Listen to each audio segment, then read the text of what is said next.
Le Grand Matin Sud Radio, 7h-9h, Jean-Jacques Bourdin. Il est 7h54. Nous sommes avec Stéphane, tiens, qui est au Havre. Bonjour Stéphane. Bonjour, monsieur Bourdin. Merci d'être avec nous, Stéphane. Ça fait plaisir. C'est vrai que merci. Je suis content que vous soyez sur Sud Radio tous les matins. Je suis content que vous soyez avec nous. Non, mais c'est vrai. D'ailleurs, de plus en plus nombreux, parce que je regarde un peu les chiffres, de plus en plus nombreux. Et ça me fait plaisir. C'est une radio qui progresse toujours. Vous avez été apprenti ?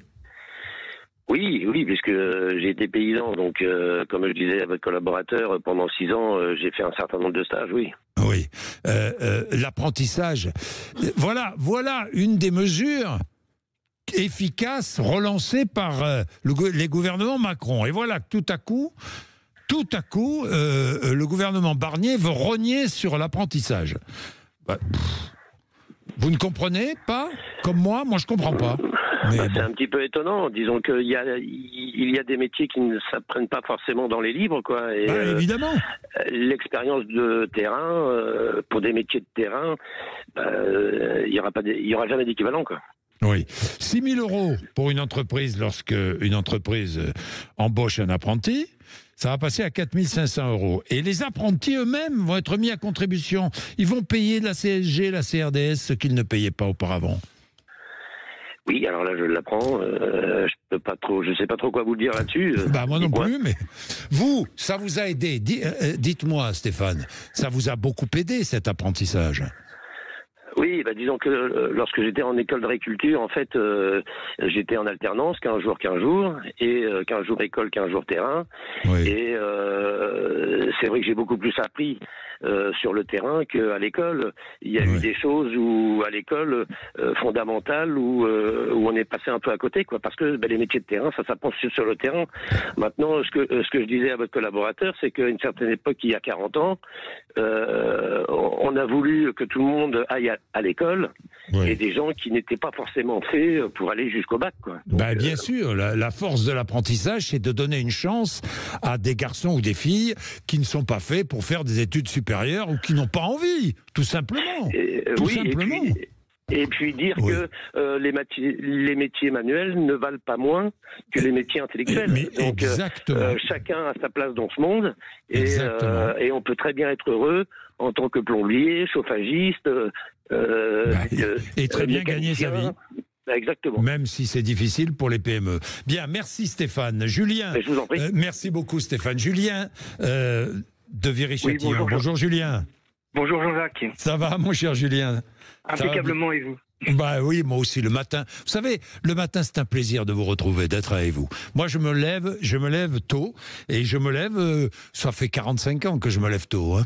Donc j'ai l'habitude, c'est pas nouveau, mais je sais que je vais venir, je sais que je vais parler de l'actualité, et je sais que je vais être avec vous.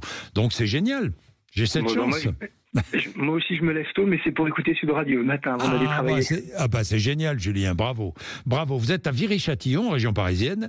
Tout à fait. Vous êtes, ce qui s'est passé à Tourcoing vous a choqué? Bien sûr, comme la normalité des choses. Je pense qu'à un moment donné, je vous le dis, moi aussi. On a un peu oublié en France que c'était que la laïcité. La laïcité, c'est pas la haine d'une religion, c'est simplement une règle commune à toutes les religions pour pouvoir vivre en communauté.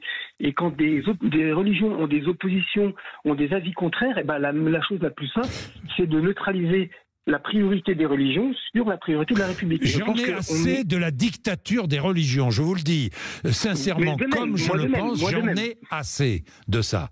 Et la laïcité, c'est un bien de la République, que l'on doit défendre. Et je regrette d'ailleurs que, j'en ai parlé à Othman Nasrou hier, il s'est échappé quand je lui ai posé la question, mais je regrette que son ministère n'ait pas été aussi celui de la laïcité. Oui, parce que la laïcité, c'est un petit peu la base pour vivre en communauté et ne pas vivre en communautarisme.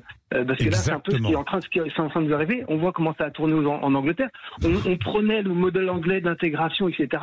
C'était parti en guerre civile il y a encore 2-3 mois, quoi. Donc, il y a un moment donné, on va avoir un État fort et expliquer aux gens que non, la religion n'est pas la règle ultime en République, c'est la République. Et après, si vous voulez vivre dans un pays où la règle ultime, c'est la religion, prenez un pays qui applique les lois de cette religion. Et à un moment donné, les choses se passeront bien comme ça. C'est pas au pays dans lequel vous êtes de s'adapter à votre religion et à votre pratique de la religion, de s'adapter là où vous vivez. Je suis d'accord, Julien, je suis d'accord. Merci à vous, Julien, dans tous les cas, de rappeler cette réalité et cette vérité. Merci.